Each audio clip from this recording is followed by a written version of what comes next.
नमस्कार विद्यार्थी मित्रांनो, मी मीरा भोपाळे स्वागत करते तुमचं जय हिंद पाठशाला या यूट्यूब चॅनलमध्ये.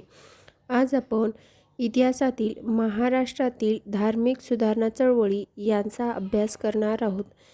या अगोदरच्या व्हिडिओमध्ये आपण महाराष्ट्रातील समाजसुधारक यांचा अभ्यास केला आहे. चला तर मग सुरुवात करूया आजच्या व्हिडिओला. आजच्या व्हिडिओमध्ये आपण प्रार्थना समाज, सत्यशोधक समाज, सार्वजनिक सभा, परमहंस सभा आणि ब्राह्मो समाज यांचा अभ्यास करणार आहोत. व्हिडिओ शेवटपर्यंत पहा, कारण यातून तुमचे ॲटलिस्ट 1 ते 2 मार्क इतिहासाचे कव्हर होतील. चला तर मग सुरुवात करूया प्रार्थना समाजाने. प्रार्थना समाज ही महाराष्ट्रातील धार्मिक व सामाजिक सुधारणा चळवळीतील एक महत्त्वाची संस्था मानली जाते.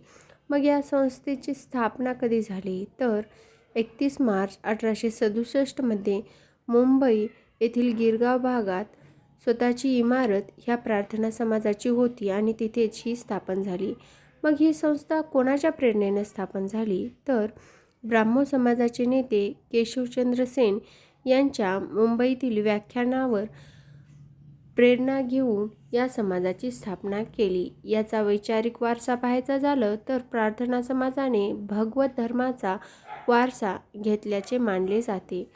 मग प्रार्थना समाजाची स्थापना कोणी केली तर प्रार्थना समाजाची स्थापना ही तर्खडकर बंधूंनी केलेली आहे, ज्यामध्ये आत्माराम पांडुरंग तर्खडकर, दादोबा पांडुरंग तर्खडकर आणि भास्कर पांडुरंग तर्खडकर हे तिघे बंधू येतात. मग याचे संस्थापक पहिले अध्यक्ष कोण होते तर डॉक्टर आत्माराम पांडुरंग तर्खडकर हे याचे पहिले अध्यक्ष होते. त्याचबरोबर या संस्थेचे कार्यवाहक म्हणून बाळ मंगेश वागडे हे कार्य करत होते. मग या संस्थेचे सदस्य कुठले कुठले आहेत, कारण आजकाल सदस्यावर भरपूर प्रश्न येतात, त्यामुळे हे सदस्य लक्षातच ठेवायचे. ज्यामध्ये न्यायमूर्ती म गो रानडे, राघो भांडारकर, परमानंद, रामलाल कृष्ण, भाऊ महाजन, वामन अब्बाजी मोडक आणि न्यायमूर्ती चंदावरकर इत्यादी महत्त्वाचे सदस्य प्रार्थना समाजाला लाभले होते. यानंतर प्रार्थना समाजाचं मुखपत्र कुठलं होतं तर प्रार्थना समाजाचं मुखपत्र हे सुबोध पत्रिका हे होतं. मग या प्रार्थना समाजाची काही तत्त्वे होती का तर हो, प्रार्थना समाजाची तत्त्वे होती, ज्यामध्ये एकेश्वरवाद, मूर्तिपूजा, अवतारवाद आणि धर्मग्रंथ ह्या गोष्टी त्यांनी मानत नव्हते. म्हणजे काय तर परमेश्वर एक आहे आणि तो सर्व विश्वाचा निर्माता आहे. मूर्तिपूजा हे थोतांड आहे, म्हणजे मूर्तीला विरोध होता मूर्तिपूजेला. त्याचबरोबर परमेश्वर अवतार घेत नाही आणि अवतार ही संकल्पना चुकीची आहे. त्याचबरोबर परमेश्वराने कोणतेही धर्मग्रंथ लिहिले नाहीत ही त्यांची विचारधारा होती. या संस्थेने सामाजिक कार्य कुठलं केलं तर शिक्षणासाठी मुंबईतील मजुरांसाठी रात्रशाळा सुरू केली आणि पंढरपूर येथे अनाथ बालक आश्रम सुरू केलं. त्याचबरोबर या संस्थेतून काही दुसऱ्या संस्था निर्माण झाल्या, जसं की ना. म. जोशी यांनी सोशल सर्व्हिस लीग स्थापन केली, गोखले यांनी भारत सेवक समाजाची स्थापना केली, वीरा शिंदे यांनी डिप्रेस्ड क्लास मिशनची स्थापना केली आणि रानडे यांनी विधवा विवाह उत्तेजक मंडळी ही संस्था स्थापन केली. याच संस्थेतून या दुसऱ्या संस्था जन्माला आल्या किंवा याच संस्थेतून प्रेरणा घेऊन या संस्था निर्माण झाल्या. या संस्थेचे कार्य अपयशी का झालं किंवा यशस्वी न होण्याची कोणती कारणे आहेत तर या संस्थेमध्ये सर्व करूनही प्रार्थना समाज हिंदू धर्मीयांना मोठ्या प्रमाणात आपल्या कार्यात सहभागी करून घेऊ शकला नाही. त्यामध्ये त्यांनी ब्रिटिश सत्तेचे समर्थन केलं होतं, त्यामुळं त्याचबरोबर त्यांना सर्वसामान्य जनतेशी जुळून घेता आलं नाही, कारण त्यांचे विचारामध्ये आणि कृतीमध्ये विसंगती होती. त्यामुळं ही संस्था जास्त काळ टिकू शकली नाही. त्याचबरोबर ही संस्था अपयशी ठरली असं आपल्याला सांगता येईल. यानंतर महात्मा फुले यांचा सत्यशोधक समाज हा 1873 निर्माण झाला. महात्मा फुले यांनी समाजातील अंधश्रद्धा, जातीभेद आणि धार्मिक गुलामगिरी नष्ट करण्यासाठी 24 सप्टेंबर 1873 या सत्यशोधक समाजाची स्थापना केली. याचा मूळ उद्देश असा होता की बहुजन समाजाची धार्मिक व सामाजिक गुलामगिरीतून मुक्तता करणे. मग या संस्थेचे संस्थापक महात्मा ज्योतिराव फुले हे होते.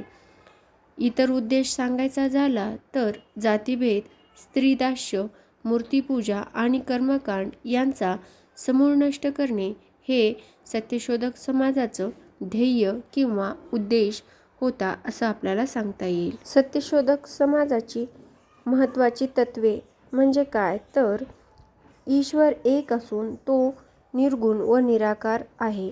म्हणून महात्मा फुले हे ईश्वराला निर्माता असे म्हणून संबोधत होते. सर्व माणसे एकाच परमेश्वराची लेकरे आहेत. ईश्वराची भक्ती किंवा प्रार्थना करण्यासाठी कोणत्याही मध्यस्थाची गरज नाही. म्हणजे त्यांना असं म्हणायचं होतं की कुठलाही पुरोहित वगैरे मध्ये लागत नाही. तुम्ही थेट ईश्वराची पूजा करू शकता किंवा ईश्वर म्हणायचे नाही, ते देवाला निर्माण करता असं म्हणायचे. माणसाला मोठेपणा त्याच्या जातीमुळे नव्हे तर त्याच्या गुणामुळे मिळतो.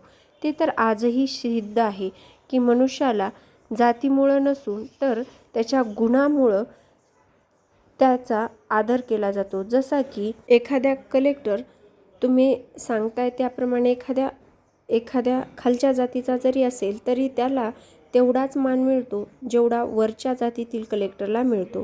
म्हणजे काय, त्याच्या गुणानं ते सिद्ध झाले की तो चांगला आहे किंवा तो चांगले कार्य करतो. त्याचबरोबर सत्यशोधक समाजाचं एक ब्रीदवाक्य होतं ज्यामध्ये सर्वसाक्षी जगतपती त्याला नकोची मध्यस्थी असं ते ब्रीदवाक्य होतं. सत्यशोधक समाजाचं एक दीनबंधू नावाचं साप्ताहिक सुद्धा होतं. ज्या साप्ताहिकाने सत्यशोधक समाजाच्या प्रचारासाठी कार्य केलं. कृष्णराव भालेकर यांनी 1877 हे पत्र सुरू केलं आणि या पत्राच्या पहिल्या दलित स्त्री संपादक म्हणून तानुबाई बिर्जे ह्या झालेल्या होत्या. त्याचबरोबर इतर वृत्तपत्रसुद्धा सत्यशोधक समाजाच्या प्रचारासाठी होते. जसं की अंबा लहरी, बडोदा वत्सल, राघव आणि भूषण इत्यादी वृत्तपत्राने सत्यशोधक समाजाचा प्रसार केलेला आहे. त्याचबरोबर हे प्रबोधन कोणत्या मार्गाने करायचा सत्यशोधक समाज तर कीर्तन, पोवाडे आणि प्रवचनांच्या माध्यमातून अनिष्ट प्रथांवर टीका करण्यासाठी ते प्रबोधन कार्य करायचे. त्याचबरोबर ग्रंथसंपदा कुठली आहे सत्यशोधक समाजाची तर सार्वजनिक, सत्यधर्म, गुलामगिरी, ब्राह्मणाचे कसब आणि शेतकऱ्याचा सूड या ग्रंथांमधून महात्मा फुले यांनी सत्यशोधक समाजाची तत्त्वे मांडलेली आहेत. जेव्हा एखादा सदस्य सत्यशोधक समाजाचा सदस्य व्हायचा त्यावेळेस तो एक शपथ घ्यायचा जी म्हणजे आपण इंग्रजाशी सत्तेशी एकनिष्ठ राहू. त्याचबरोबर या सत्यशोधक समाजाचे सेक्रेटरी होते नारायणराव गोविंदराव कडहल. सत्यशोधक समाजाची प्रार्थना ही रविवारी होत असत आणि ते निसर्गाला किंवा देवाला निर्मिक हा शब्द वापरत असत. सत्यशोधक समाजातर्फे अंबालहरी हे एक वृत्तपत्र चालवलं जात असे आणि सत्यशोधक समाजाच्या पद्धतीने पहिला विवाह ओतूर येथे सीताराम अल्लड आणि राधाबाई निमकर यांचा झाला. त्याचबरोबर मुस्लिम सत्यशोधक समाजाची स्थापनासुद्धा हमीद दलवाई यांनी सत्यशोधक समाजाची प्रेरणा घेऊन तयार केले. त्याचबरोबर सत्यशोधक समाजाचे अधिवेशन हे 1911 पासून सुरू झालं आणि त्यांच्या पहिल्या अधिवेशनाचे अध्यक्ष हे रामय्या व्यंकय्या अय्यावारू हे होते आणि दुसऱ्या अधिवेशनाचे अध्यक्ष हे डॉक्टर घोले हे होते.